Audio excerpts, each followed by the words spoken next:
लोकसभा चुनाव के बाद 18वीं लोकसभा का पहला और विशेष सत्र सोमवार को शुरू हुआ। इस दौरान चुनाव जीतकर आए सांसदों ने पद एवं गोपनीयता की शपथ ली।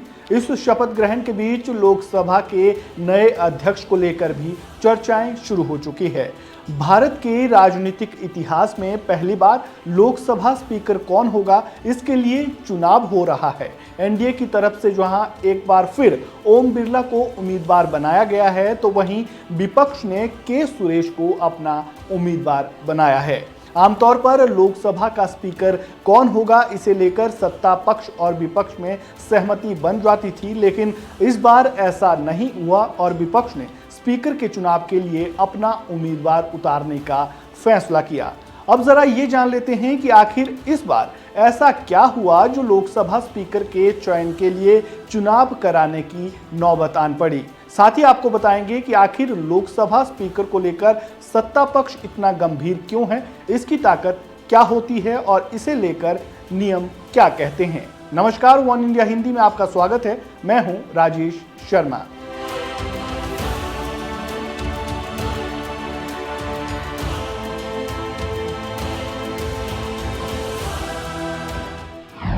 लोकसभा अध्यक्ष पद का संसदीय लोकतंत्र में एक महत्वपूर्ण स्थान होता है।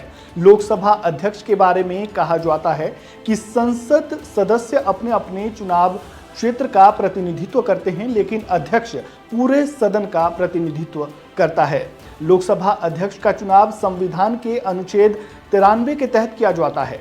लोकसभा अध्यक्ष और उपाध्यक्ष का चुनाव सांसद अपने बीच में से ही करते हैं।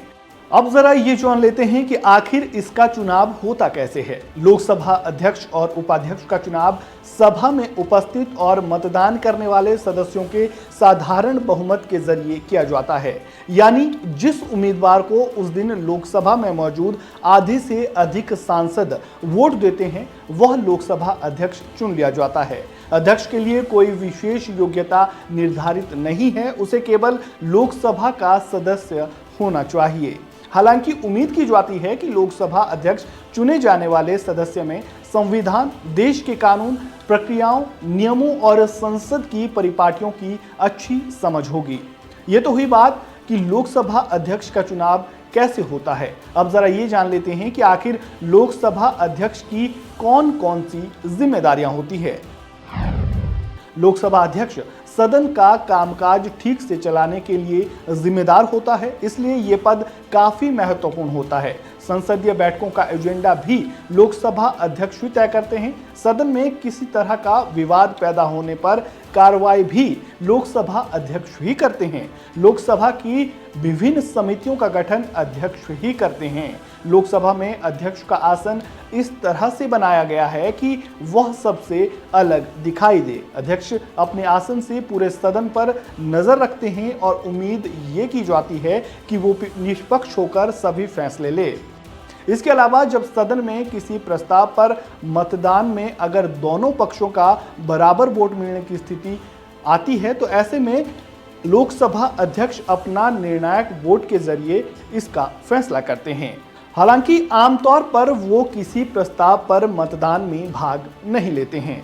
तो अब आप समझ गए होंगे कि आखिर लोकसभा अध्यक्ष का पद इतना महत्वपूर्ण क्यों होता है और क्यों सत्ता पक्ष ये चाहता है कि जो लोकसभा अध्यक्ष है वो उसी के बीच में से चुनकर आए। इस वीडियो में फिलहाल इतना ही। आपको जानकारी कैसी लगी, कमेंट बॉक्स में अपनी राय जरूर दें। वीडियो को लाइक करें, शेयर करें और चैनल को सब्सक्राइब करना बिल्कुल ना भूलें। धन्यवाद।